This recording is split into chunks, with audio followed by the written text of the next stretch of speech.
శుభాకాంక్షల్ని తెలియచెప్తూ ఉన్నాము. మీ మొట్టమొదటి సినిమానే డాలర్ డ్రీమ్స్తో మొదలుపెట్టారు. మీకు అప్పుడే తెలుసు డబ్బు విలువ ఏంటో.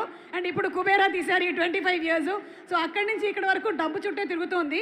So what is rich in your perspective? Rich అంటే హ్యాపీ, బీయింగ్ హ్యాపీ.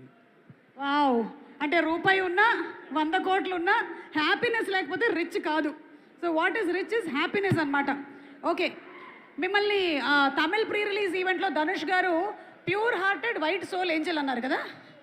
సో ఇప్పుడు మీరు ధనుష్ గారికి ఒక ట్యాగ్ లైన్ ఇవ్వాలి అంటే ఏం చెప్తారు ఆయన గురించి? ఆయన నాకు ట్యాగ్ వర్సటైల్,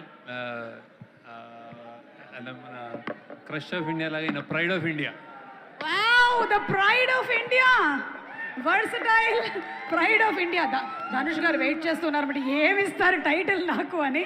కాదా sir, any doubt? Okay okay okay. So Rajamouli garu, you are the Kubera of box office అండి. బాహుబలి ఆఫ్ బాక్స్ ఆఫీస్ అయిపోయింది కాబట్టి ఇప్పుడు మేము కుబేరా ఆఫ్ బాక్స్ ఆఫీస్ చేసామన్నమాట. హలో, మరి మీ దృష్టిలో ఇండస్ట్రీలో ప్రేమలో కుబేరులు అంటే బాగా లవ్, ప్రేమించడంలో కుబేరులు అంటే ఎవరి పేరు చెప్తారు మీరు? అంటే ద హైయెస్ట్ నా పేరు కదా.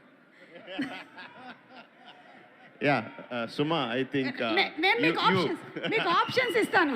లేదు నువ్వే. ఎందుకంటే ప్రతి pre release event or any ఈవెంట్లో అందరినీ నీ సొంత వాళ్ళలాగా మాట్లాడి I think you are the most ప్రేమలో I think you are the కుబేరిణి ఆర్ ఏమనాలో తెలీదు.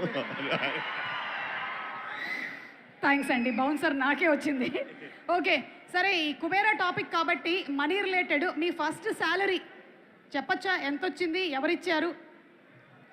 నేను అసిస్టెంట్ ఎడిటర్గా పనిచేసినప్పుడు నాకు ఫస్ట్ 50 రూపీస్ ఇచ్చారు. That is my first. ఏం చేశారండి దాంతో? గుర్తులేదు. అప్పుడైతే రమ్మగారు లేరు కాబట్టి ఆవిడకైతే ఇచ్చి ఉండరు గ్యారంటీగా. Okay, thank you so much Rajamouli గారు, థ్యాంక్ యూ.